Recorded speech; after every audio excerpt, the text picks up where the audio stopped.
Welcome back to Show and Teller. I have to say, this is a first on Show and Teller. Normally, usually have one guest, but today we double that and we have two guests. Unbelievable.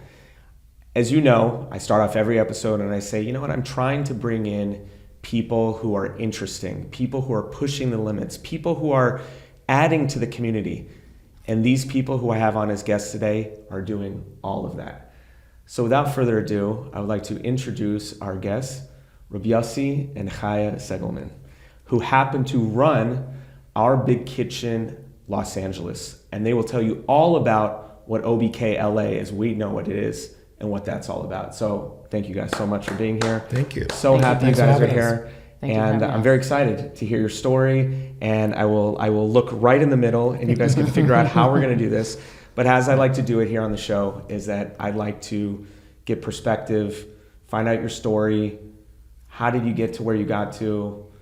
What's the dreams? What are the aspirations? What are we shooting for in life? Because our lives are not just our job, but we'll maybe find out that what you guys do is not just your job. And there's so much that you guys are doing for our community. And I'm just so grateful and so blessed to have you both on this show.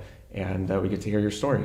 Appreciate the opportunity. Thank you so much for Yossi. So how are we going to start this? I want to know each one of your stories, and maybe then we can try to figure out how then you guys ended up with each other, and then that journey. And you going all the way back? Listen, you know what? We need perspective. We need to know where do these leaders come from? So Chaya, your maiden name's Lida, right? You go first.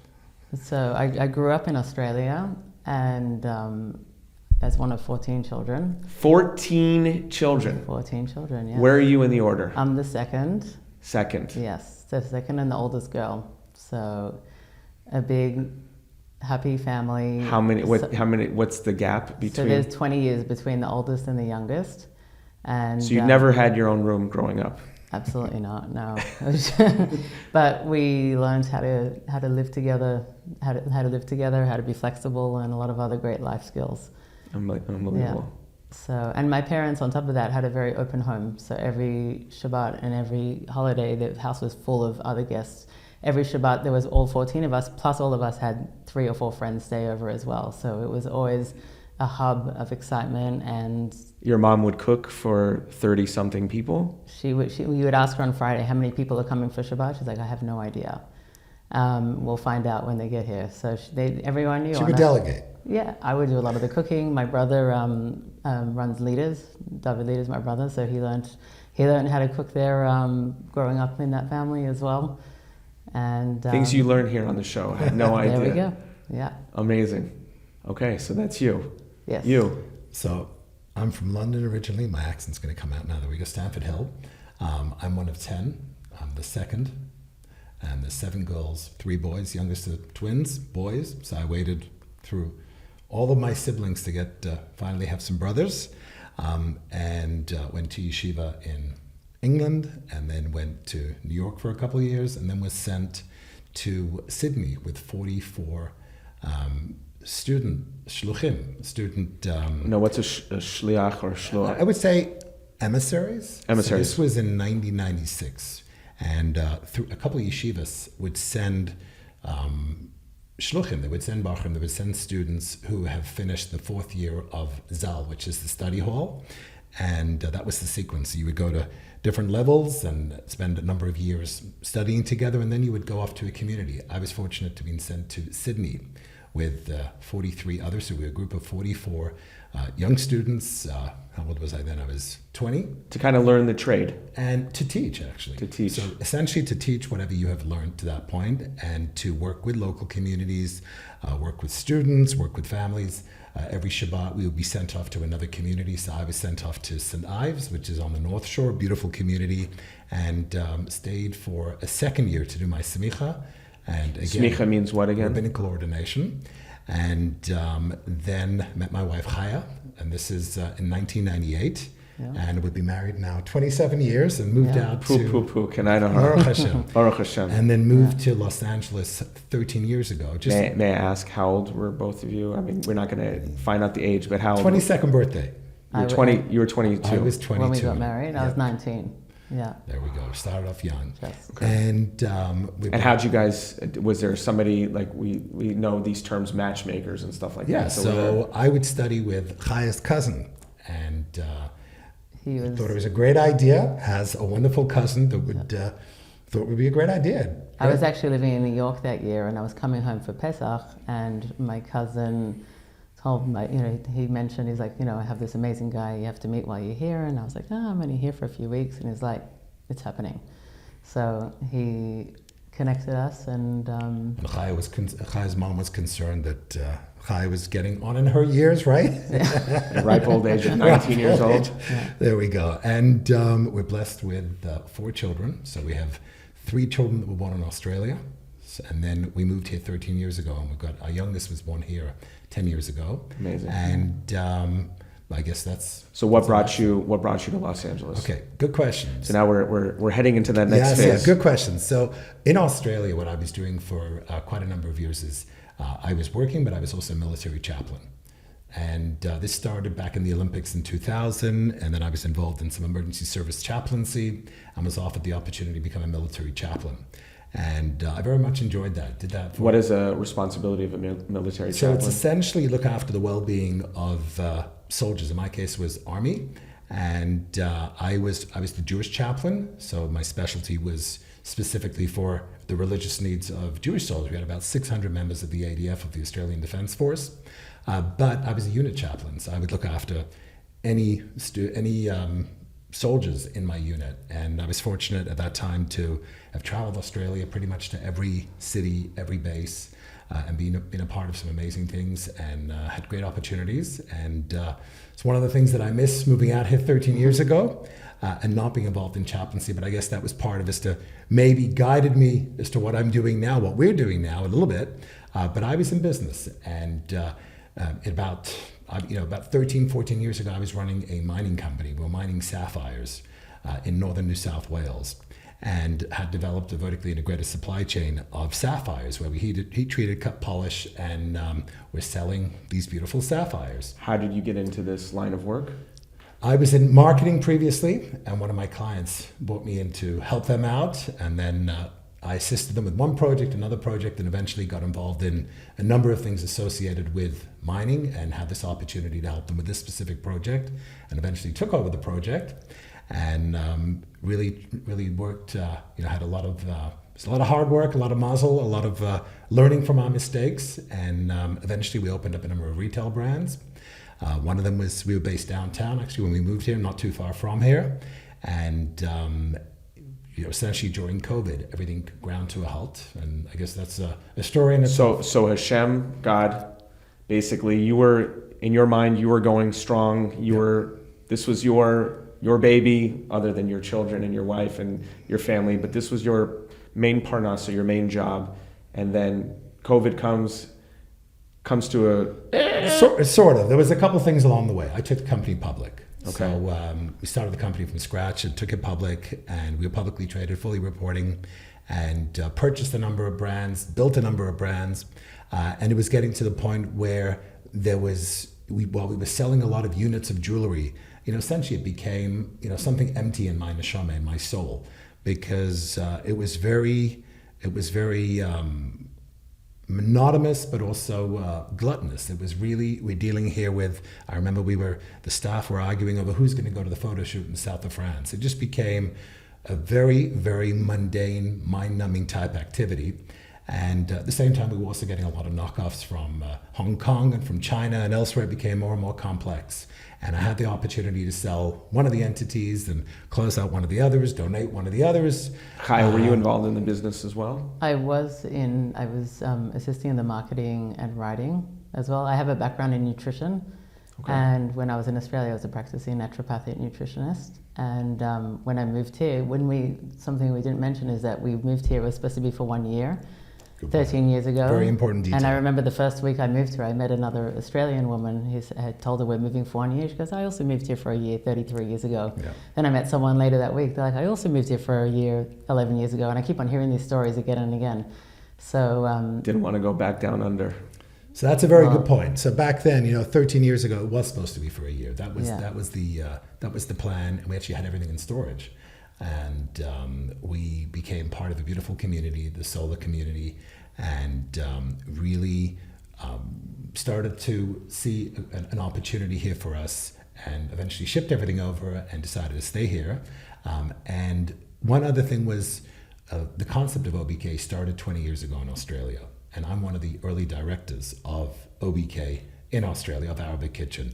The building, the actual OBK in Sydney, is where my office used to be 25 odd years ago. So I have a long association with the concept, and it was always in the back of our mind that we wanted to do something with the community, for the community.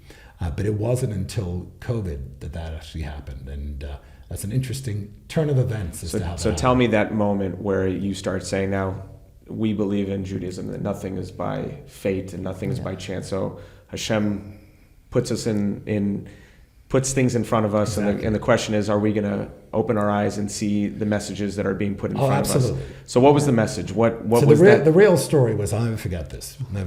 This was a March or April. It was early days COVID, and March, 2020. And we were all we were petrified. You know, the whole world turned upside down. And whilst we have emunah, we have faith, but this was something new. You know, this is something that none of us had ever dealt with, and compounded with all the uncertainty. We're all at home, so kids are at home, everyone's at home. And I kept up my exercise. It's really important to me. And I was on one of my runs, and a friend sent me a link to a podcast. And to this day, I don't know why he sent it to me at that time. This is truly Hashgacha Pratis, divine providence.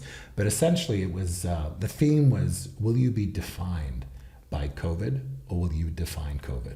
That period of time. And he sent this, and it was it got me thinking. And at about right then, our son, who was at SMC, our oldest son Mendy, had a snack business called AP Munch, and it was subscription boxes.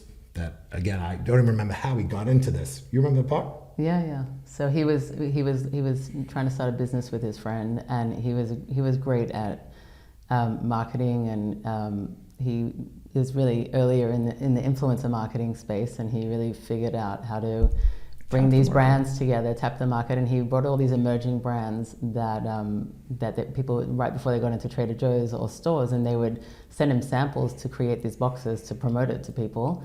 And his business was running out of our garage, essentially, and to the point where we couldn't park our cars. I think you need a warehouse level. And that's exactly when COVID hit. He was on the way to a trade show that got shut down.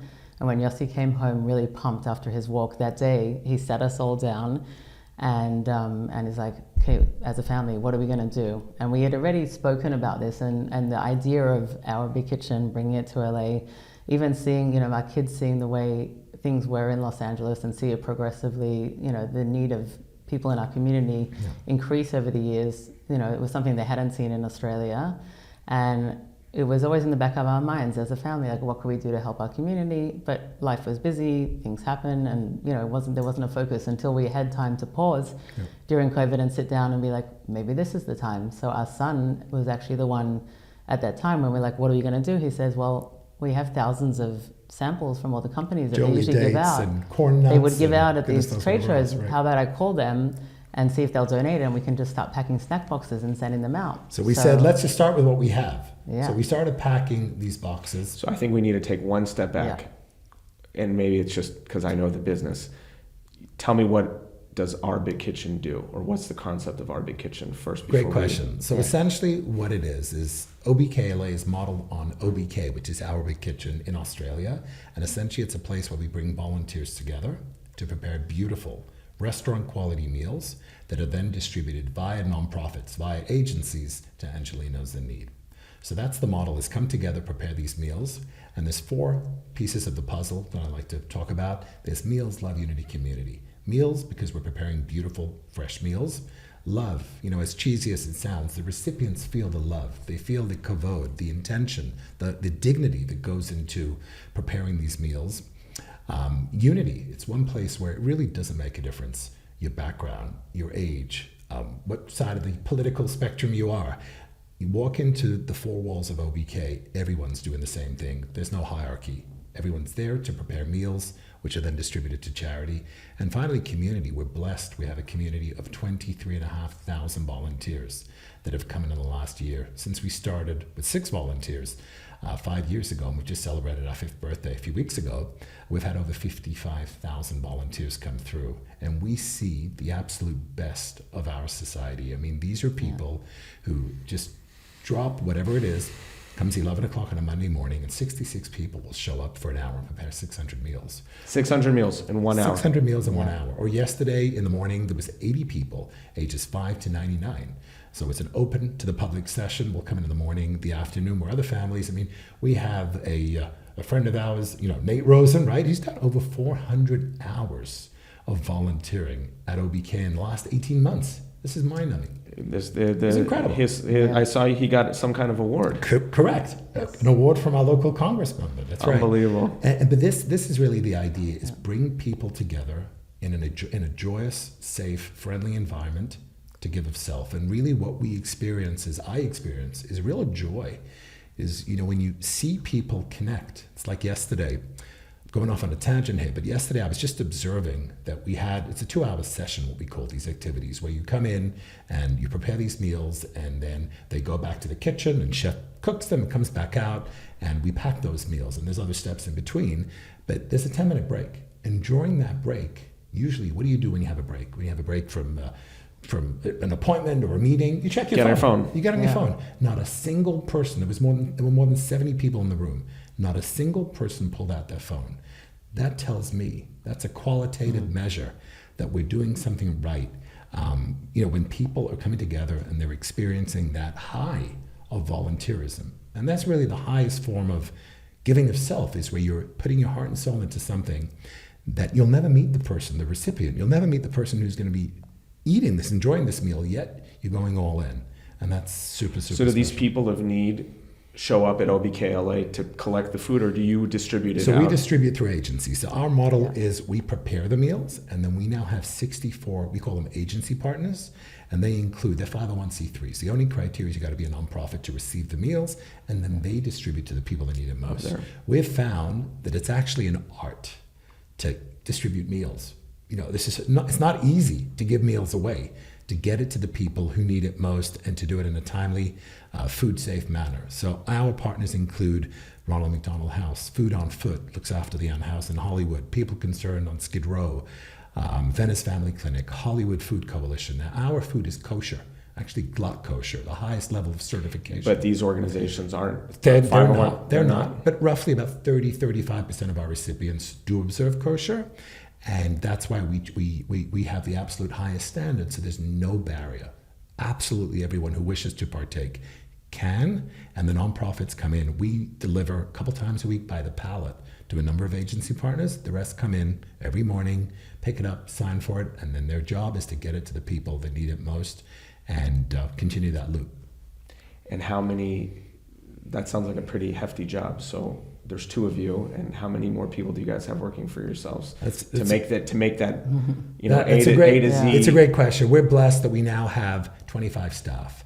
So we've gone from just running out of our garage, literally. And I still look back as to why we actually put OBK stickers on these boxes, because it was healthy snacks. I don't even know why we did that. As a director in Australia, I had access to the JPEG, and I think that's why I just printed it out. You printing, and the next day I had it. Take action. We just wanted to do it, but we honestly at the time had no idea this is what it was going to be. It started off with healthy snack boxes, and then we opened up at my brother-in-law's shutter restaurant with 6 family members. And leaders, when they were on La Brea, they shut down during COVID, so we were able to go in and again with just a few family members. And we did that in honor of the Sheva Brachos. Yeah, so now at this point, again, had you closed up your? No. You were still working. So I only went full time recently. So the sequence here is we started OBK in August 2020. The concept, in terms of us galvanizing some volunteers and I guess distributing, started April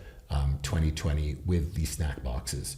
First started with family, then we got some friends packing them in our garage, then we got some companies, friends of ours had companies I remember we took all these boxes to an office in Santa Monica Boulevard, and we had all the staff out there ready to take these boxes and distribute them to fire stations, police stations, to first responders essentially. That was OBK for the first 6 months. Then we decided to try this in honor of our son's Sheva Brachos. He had a COVID wedding in August, and for his Sheva Brachos, we thought, let's get together and prepare these meals. My brother-in-law was very gracious at the time to open up his restaurant in La Brea and really guide us through this, and a tremendous hakar satov and acknowledgement to David, leader of leaders, for doing that. And eventually, we did this 1 week. We thought this was kind of cool, 150 meals, and we called up Tomchei Shabbos and said, would you take them? They said, for sure. And we did it a second week and a third week, and then we opened up an Instagram account. And Arvik Kitchen called OBK Los Angeles. Yeah. And because OBKLA was taken. A good friend that offered to do that for us. Correct. And she started doing that, and then we started posting, and then people started reaching out, like, hey, can I come with my family? Can I volunteer? And we started we were like, well, let's do this more regular. So on Sundays, we started opening up. Again, we were bringing all the things in and out, schlepping the boxes in the back of our car and bringing it there. And thanks again to my brother, we had the infrastructure, and also to all of the systems in Australia. We were able to scale and roll that out. And what was happening during COVID as well was in Australia, Toyota Toyota Production Management Systems, they donated their production system to OBK in Australia, and I think it's a $500,000 system that companies pay for to teach them efficiency. And I volunteered to be a Kaizen lead, so I was actually privy to a lot of the logistics and efficiencies in Australia. So we were really able to implement that in a dynamic way, right away here. So we would go every Sunday, as Chaya says, we would pack the boxes, put them in a car, and go out there and then deliver the meals to Tomchei. And then at one point on this Instagram account, we were strategically following and communicating with people in the community who had suggested, hey, this person would be interested in joining, this person would be interested in joining. And it's truly started on Instagram. People heard about us. Social media, It really is. And I think today we hit 9,000 followers, and it's a milestone you're looking at. And this started from nothing, and people in COVID just really wanted to connect. They really wanted to connect. That's what it was. So you're seeing an organic grassroots movement start happening. And then, for those who don't know, your location is on Pico in Bedford. Don't know the address. 8657. There you go. But don't just show up. Go to obkla.org to sign up. There you go. So at what point did you say, okay, this is getting bigger than we know, we now need a location? Okay. So you want the real story? Let's go. We're on show and tell. Let's go. Okay, I'm showing and telling. This is how we work. So essentially we would go, and as Chaya said, we would come in every Sunday, loading up the car, and Sunday then became, hey, can we do this Wednesday night as well? And then some schools reached out. Also, they wanted to come with their schools, so we started having some school groups during the week. And in that space at the time, we could fit, I think, a max of 35 volunteers at a time. And it was also on an as available basis, and as all the restrictions lifted, that kitchen started becoming busy again. So it came to the point where I was just amazed at how many people wanted to step up and volunteer. It was just by word of mouth and hearing there's a place you can come volunteer. And families started showing up, and more people were hearing about us. Could we come? And then we started going over capacity, and we started thinking about bigger picture here. And also, David wanted his restaurant back. Yeah. So, fair enough. But thanks, bro. But correct. At about that time, so someone had suggested maybe a couple names, because to that point, we were funding it as a family, and a number of donors. I remember our first outside donor tapped me on the shoulder and said on one of the sessions, Yossi, what's your budget? I'm like, budget? We don't have a budget. And they became, a major donor and partner of ours and board member as well. And that really gave us I wouldn't say confidence, but it gave us we're legit. Yeah, we're legit. Hey, maybe we're onto something. Maybe we're onto something, exactly. So how did you get involved, or you had to make a couple phone calls in order to basically become more legit as OBKLA? Was that what was that process? So we obviously needed a space now, right? Because David needed his restaurant back. So at about that time, what we didn't know was that we had a mystery shopper who came by for one of these open volunteer sessions, and it was Esther Feder. And Esther had heard about OBK from a number of friends and participated. And at about that time, the Feder family were looking for something to dedicate in memory and in honor of Steve's mom, Margaret Feder, who had passed away in 2019. And whilst I hadn't met Margaret Feder, what I hear about her was that she was a most phenomenal balabusta and was an extremely elegant woman who came from Hungary with her husband and survived Auschwitz. At the age of 14, was forced to work in the kitchen in Auschwitz and survived by smuggling out vegetable scraps. Wow. And moved to Israel, married her husband Paul, then moved to South America, finally settled in Los Angeles and Beverly Hills and became a pillar of the community and raised their children here. And she was really known for her elegance, also down to earth. And from what I understand, and the pictures that I've seen, if someone was to join her at her Shabbat table, she would, even if it was just one or two people, she would make them feel like $1 million and put on a beautiful display. And at OBK, we actually have a exhibit which talks about her life.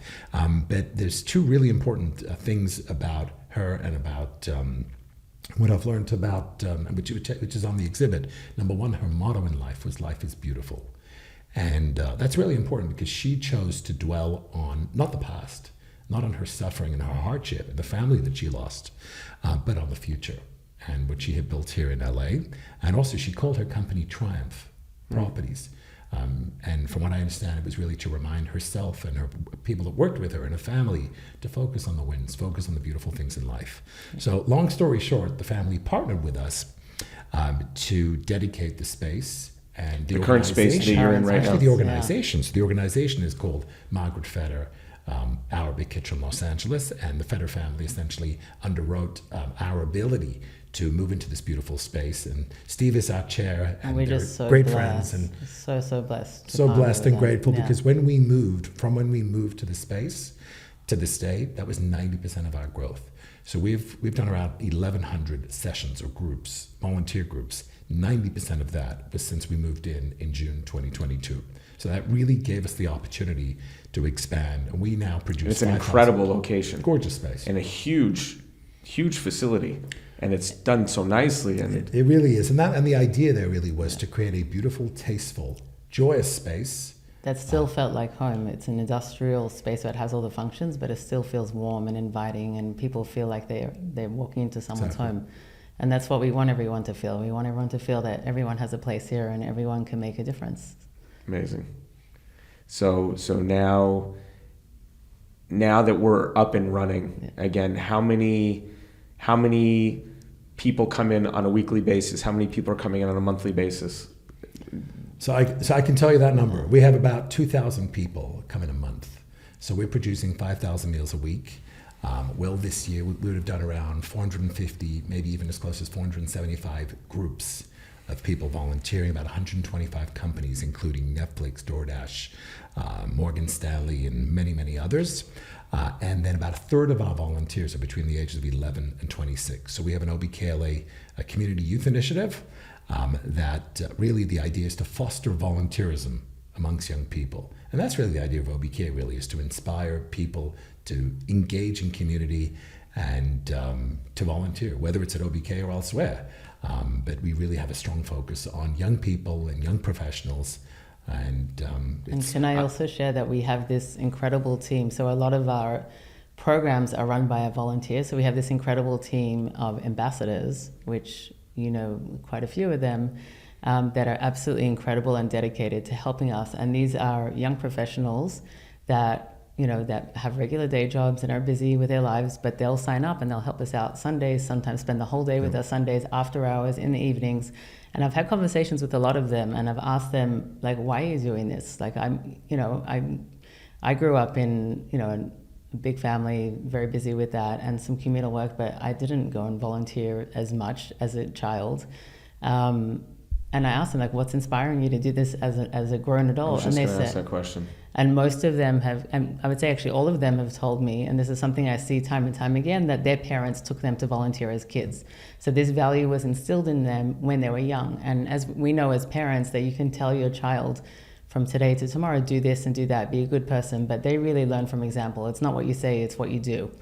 And that's what the beauty, I guess, in what that we see every day is when families come together to volunteer and we see the parents that are bringing their kids. These are the kids that are going to be the leaders of tomorrow, and these are the kids that are going to make a difference when they're an adult. And it's incredible to see. And I get so inspired every day by our ambassadors. We also have high school ambassadors, high school kids that sign up and they come on Sundays and help us run the programs. And they're absolutely incredible. And we're humbled by the amount of time they put in. I would add that this is the secret sauce and the pun. This really is the secret sauce at OBKLA. That's how we can do what we do. It's the people, it's the volunteers, it's the ambassadors, the team in orange, such as the Nates that we're speaking about, that put in tons of hours. And I would also say it's transformative to them. We've seen high school students. That was going to be my question. What is it about volunteering that makes people want to volunteer? So I would say that I've observed, I'm thinking about one, a high school student that came through a couple of years ago, and I see this, I actually see this every week. You come in uncertain, sort of, what am I getting into? And then you become part of a community. And part of a family, correct. Really. They're relationships that are So that formed. same thing that you as one of 14, one of 10, this big communal It really type is of a environment, you feel like you're part of the family. 100%. And we're giving back to something bigger than just ourselves. Correct. You're part of a Having large the 30 family. people over your house and You're part of a large family. It's really what you feel, and friendships have been formed. we're all interconnected, we're all interwoven. And I it's make amazing. you feel better, therefore I feel better. Correct. And it's what really inspires me every day is when I see people really from all walks of life that would never be in a room together and connecting with each other in any other circumstance. They're here to do good and they're here to help other people. And with that common goal, they find this connection and this commonality. And I think that's really magical. It really is. And I think also the fact that everyone's wearing an apron, everyone's wearing a cap or a hairnet, it removes that awkwardness. Everyone's doing the same thing. You're busy, you're connecting. And it's very organic, mind the pun. Yeah. But you're really you're working together with people for 2 hours, and you're moving around, and you have these conversations that you wouldn't have otherwise. Everyone has something. Food is so universal. Everyone has a story about food, about a recipe. You're chopping vegetables, and you're talking to the person next to you. Oh, this is how I chop my vegetables. This is what my grandmother used to make. This is, I was food insecure as a child. I would describe it as connection. This. I would really describe it as connection. People are connecting with one another. There's a guy just the other day who had been coming for quite a while, and I just happened to be standing next to him at one point during the volunteer session, and I said to him, you're here twice a week. What is it why do you keep on coming? Like, we love having you here, but what is it that keeps on driving you? He says it's the connections. He lives on his own and he works, he's obviously got his colleagues, but here you're connecting with people.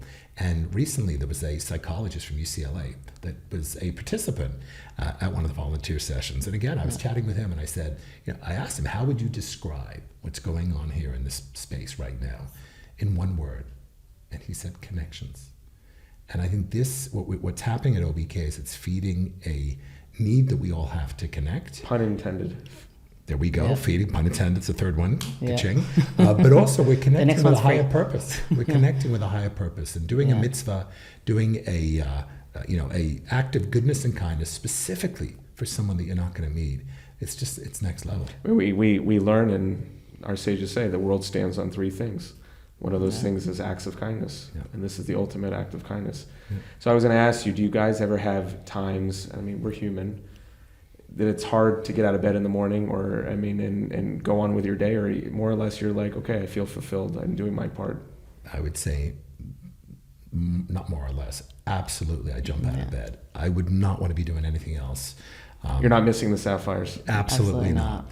I've still got the sapphires. And it's not because I don't like sapphires. It's not because I don't like the But you've never been happier doing this. Of the corporate world. But I'm blessed that I was able to go full time to OBK. And back to your question before, we have 25 staff members now, 6 full time, 19. If my math is correct, part-time. And I'm blessed that I get to do what I do every day. And for me, the biggest driver, honestly, a robot can make food. Anyone can make food. So yes, we're feeding a lot of people, and that's critical, and especially, given the climate. But it's seeing the joy, seeing the connections that people are making, and just seeing the impact that the volunteerism is having on the OBKLA community of now 25,000 volunteers. I count my blessings absolutely every day. Just to add to that, I think also, especially in times, whatever's going on in the outside world, you just see so much goodness and kindness, and there's so much light as well that's brought in, and you just see these incredible human beings from all walks of life coming together to help others. And it gives you faith, and it restores your faith in humanity. And for myself, I would say also, we need that. I feel so blessed, and I feel like it's been the biggest gift to us and our family to be able to that we're both able to do this and do it together, and we still like each other and we work together. It's really the biggest bracha that Hashem gave us, that we can be the conduit, that we can all help and share this with the whole community. Yeah. So. I'm sure best friends have come from this. I'm sure now. Absolutely. I imagine now people have found jobs. I imagine people have got married. Maybe they've found their shidduch. We have. Yeah. We got a beautiful story. We met a couple last year. Tell us. We walked into a restaurant here where we were having a meeting, and this couple came over to us and like, "Oh, you the OBK people?" And we're like, "Yeah." They're like, "We actually met around just over a year ago. We were at an event for young adults." And we met each other. They were in different friend groups, didn't know each other, and they had just gotten married, and that day was the last day of their Sheva Brachot. Yeah, beautiful. And that just gave us so much joy. Like, that's just amazing, yes. And also, we're surrounded by the best. Like Chaya was saying, this is the best of LA, and we're just blessed with a beautiful team. And everyone that walks into our door, we're so blessed. Our team, like everyone that works with us, I just feel like, Hashem handpicked these gems for us, and there's no way we could do it without them. And I feel like every time we're ready for growth, Hashem sends us another gem and another one, and we keep on collecting them. And it's just the people that walk into our door and into our lives are just beyond.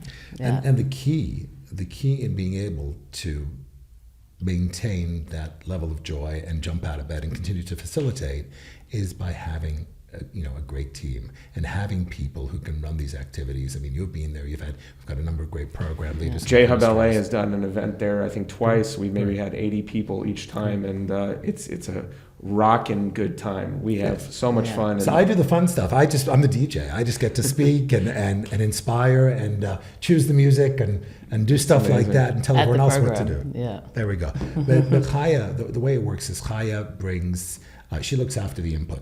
So I bring the throughput and output. So yeah. You wanted a break. No, he went 10 minutes. Okay. He's just showing me. Okay. Yeah. Did you want to ask that question or? Yeah. Yeah. So I'm the program director. I book all of the groups that come in. So we're blessed now. We have a volunteer coordinator that looks after the individual volunteers, and I book the groups in. So my day. So you'll hear about a JHubLA or an AISH or something like that, and you'll reach out. We've had, it's actually all been inbound inquiries that we're so blessed that we've been growing organically again, where people are reaching out to us. We haven't had time to do any advertising really, so people you don't are have to be reaching Makar of these organizations. So with JHub, we had a great conversation looking at dates and times, how many people, what would you like to bring in, are you bringing in some food or drinks, having those conversations, setting that up on the calendar. We're now, with our extended team, we're able to formalize our systems even more. But a lot of the time I'm, again, on Zooms with companies and corporate groups like Netflix. We just had Warner Brothers did their Impact Day, a full day of programming with us. What an exciting way to be like a team building. Yeah. Correct. You think, okay, let's do something, but we're going to come in and can I emphasize, this is also, every segment within our community is welcome and has been through. Think about community groups, the different temples, the different communities. As Chaya said, you mentioned the different companies, the different schools. And it's really universal. Yeah. It's something that anyone can do and all ages. And can I just add one more thing quickly, that in my calls, because I receive an inquiry and then I'm telling them about the program on the phone or on the Zoom, and I talk about the food, and really what I talk about is the quality. Like, we want to feed people food we want to be eating ourselves and feed everyone with dignity and respect. That's our main goal. And when I go through the program, and as soon as I mention, and it's great conversation always, and we're connecting, and then as soon as I mention, and we also bake around 600 chocolate chip cookies, everyone's face lights up, and then the humanity comes out, and then the lights go on, and they're like, oh, I get it now. And then I'm like, and then by the way, the volunteers get to sample them later on for quality control, and they're like, all right, we're in. But it really is that moment where it becomes, it humanizes it, and you're like, it's not just about the food, it's about the love. We always say nothing makes people feel more love than a chocolate chip cookie. Right. And but I give a lot of credit is. to these companies for trusting us with a concept. And at this point, thank God we've established OBKLA as, LA's volunteering hub or space. But it's. I'm going to ask you just said something, and I'm going to ask a question just a little bit off, and I don't prepare these questions. Have you found that, us as Jews have experienced maybe some anti-Semitism in the world? Do you find that none of that gets brought into OBKLA? It stays out. So it's really interesting. Just the other day, I was thinking about this point. Obviously, I don't know. I just felt like, okay, are people going to be bringing in clearly Jewish? Correct. So just the other day, I firmly believe that OBKLA is an antidote to anti-Semitism as well. I really do believe that we are a community builder. We make a Kiddush Hashem in our way. We welcome everybody. We do talk about kosher and the impact, of what is going on. We do answer questions, etc. And we are clearly based on Jewish values of chesed, of kindness and tzedakah, etc. But part of the exhibit is an Israeli flag. And just the other day, I was thinking about it. We've had 25,000 people come through. I'm sure that some of the people who have come through have different views than we do about many, many things, including on Israel. And I was wondering, hey, I haven't had a single conversation around this. No one's come over to me and had an objection or even had anything negative to say. We've only had positivity around the exhibit and around what you stand for. On. It's obviously transcending politics and land and exactly. So I'm confident that OBKLA does have a place and plays a role in in uniting LA through feeding Angelenos in need and through bringing together Angelenos to volunteer. Also, for a lot of people, it's their first exposure to the Jewish community in a lot of the sense. A lot of people come in with the corporate groups or on their own, and it just by giving them this really positive, inviting. It's not necessarily that they're all Jews coming into. I would say at this point, probably 50% of the participants are not Jewish. We have our open to the public sessions as well that everyone signs up, and it's literally so it's every single. Really a Kiddush Hashem. It really is, and what's interesting is as we're speaking, I'm thinking about it for the first time. We're bringing many people to Pico Boulevard who wouldn't come otherwise, and they're experiencing be it Lenny's Casita or Bibi's Bakery or other Jewish and Jewish cultural experiences that they wouldn't otherwise. I've had some really funny conversations with some of the corporates about which wine kosher sponsors that they can get and other things like that, but they're so respectful every single time. I explain we have a kosher kitchen, so we have to use our recommended vendors. Super respectful, and they just want to do the right thing. It's so nice. Yeah. So I think I'll close with this. It sounds to me like, first of all, kol kavod, big yasher koach, what you guys have been able to establish, what you've been able to create, what you've been able to sustain, and bli ayin hara, kanayin hara, it sounds like you are really fulfilling such a niche and such a need on many different levels that our community is so fortunate to have. What are the next steps? What is the vision? You've already, I would say, if you had to hang up the towel now, you'd be like, okay, Dayenu, you did it. But now what? What's you want to answer that part? No, I want you to answer about the plan. But I always say the day we go out of business will be a great day. Because the day that nobody needs food and that nobody in LA goes hungry will be amazing, and that's the ultimate goal. But for the specifics, so it is a great question because we did not anticipate that we would be where we are today. We put together a strategic plan in 22, and thank God we've hit our 26 goals already. So where to from here? I would say go deeper and go broader. So at the moment, we have 21 locations that are modeled off. Call them a social franchise. We provide the playbook. and they're called Giving Kitchens.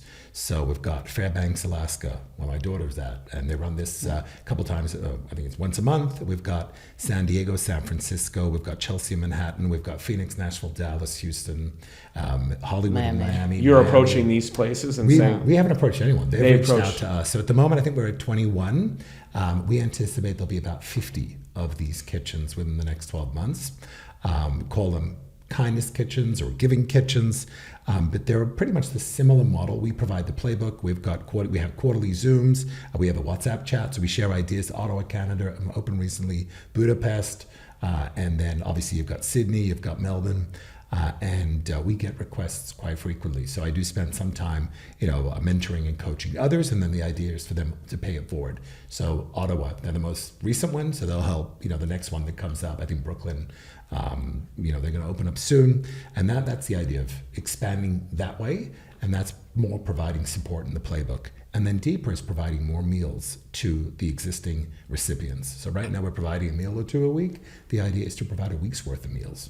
So we can significantly increase the amount of meals we're producing, the meal types we're producing. That's really the limitation there is really distribution and funding. So we hope to, and we know that we will expand our distribution through new charity partners and expand the meal types, soups, stews, and as Chaya says, unfortunately we're living in a city where I think it's 25%. 1 in 4 now. Yeah. 1 in 4 Angelinos is suffering from food Some insecurity. form of food insecurity. So there's definitely a need. And, my goal is that no one within a couple mile radius of OBK should be going hungry. There's absolutely no need for anyone in our communities to be going hungry and not have access to a beautiful fresh meal and a volunteer opportunity if you so wish to get involved. I tip my hat. You guys Thank you. rock. You guys are amazing. I've enjoyed this tremendously. I've learned so much about you both, and I've learned so much about the process. And just from strength to strength, you should go further and further. You should go wider. You should go deeper. And we should all have an experience at OBKLA, because it really is such an amazing Thank you. process and experience and connection, community, as you say. Yep. And thank you. Well, thanks for having us. Thank you so much for having us. Appreciate and everybody's welcome to come volunteer. And hope to Join have us. you come back soon. God willing, we'll Yes. make it happen. Let's do Thank it. you so much. Thank you so much. Thank you. Thank you. Well done. We gotta get some AC in here.